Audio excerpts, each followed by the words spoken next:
ஆண்டவராகிய இயேசு கிறிஸ்துவின் நாமத்தினால உங்களை நான் வாழ்த்துகின்றேன். மறுபடியுமாய் இந்த புதிய நாளை காணும்படியாக தேவன் நமக்கு உதவி செய்திருக்கின்றார். இந்த நாளிலும் கூட நானும் நீங்களும் அதிகாலையில் என்னை தேடுகிறவன் கண்டடைவான் என்று சொல்லி வேதத்தில் வாசிப்பது போல இந்த நாளிலும் இந்த காலை வேளையில் இந்த வசனத்தை கேட்கும் பொழுது தேவன் நம்மை நிச்சயமாய் அவரை கண்டடையத்தக்கதான ஒரு பாக்கியத்தையும் கிருபையும் நமக்கு தருவார்.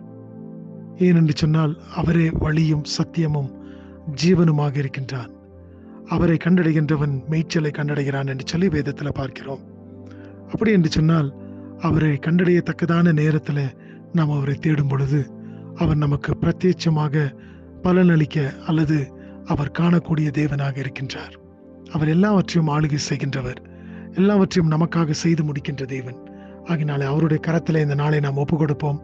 அவர் நம்மை வழி நடத்தட்டும். இந்த நாள் முழுவதுமாய் தேவனுடைய சமூகம் நமக்கு முன்பதாக கடந்து சென்று கோணலான காரியங்கள் எல்லாவற்றையும் செவ்வையாக்கி நம்மை நடத்த தேவன் நம்மை வழி நடத்தட்டும்.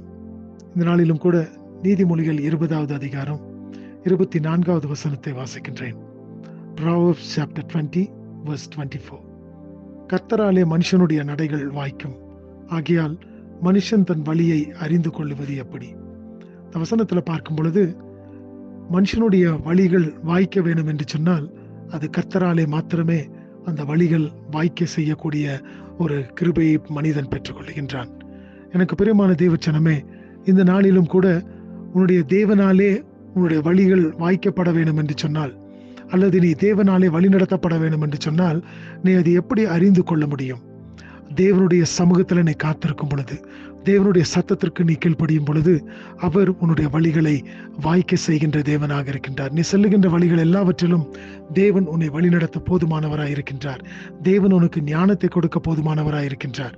இந்த நாளிலும் கூட நீ எடுத்துக்கொள்ளுகின்ற பிரயாசங்கள், உன்னுடைய எல்லா விதமான காரியத்திலும் தேவன் அதை வாய்க்க செய்வார் என்று சொல்லி அறிந்து இந்த அதிகாலை வேளையில இதை கேட்டுக்கொண்டிருக்கும் பொழுது அவருடைய சமூகத்துல நம்மை தாழ்த்தி ஒப்பு கொடுப்போமா? அவருடைய சமூகத்துல நம்மை தாழ்த்தி ஒப்பு கொடுக்கும் பொழுது, அவருடைய வார்த்தைகளை நாம் கேட்கும் பொழுது, அவருடைய வார்த்தைகளுக்கு செவி கொடுக்கும் பொழுது அவர் நம்முடைய எல்லா காரியத்தையும் நமக்கு வாய்க்க செய்கின்ற தேவனாக இருக்கின்றார். இந்த நம்பிக்கையின் நிச்சயத்தோடு கூட தானே இந்த நாளை நாம் துவங்கி இருக்கின்றோம். இந்த இடத்துல வாசிக்கும் பொழுது கர்த்தராலே மனுஷனுடைய நடைகள் வாய்க்கும். நிச்சயமாய் கர்த்தர் ஒரு மனிதனுடைய நடைகளை வாய்க்க செய்கிறார் என்று சொன்னால் அந்த மனிதனை அவர் நேசிக்கின்றவராக அல்லது அந்த மனிதன் மீது அவர் பிரியமுடைய தேவனாக இருக்கின்றார். அந்த மனிதன் கர்த்தருடைய வழிகளை பின்பற்றுகின்றபடியினாலே கர்த்தர் அவனுடைய வழிகளை வாய்க்க செய்கின்ற தேவனாக இருக்கின்றார். இந்த நாள் அப்படிப்பட்ட ஒரு கிருபையை பெற்றுக்கொண்ட நாளாய் காணப்படட்டும்.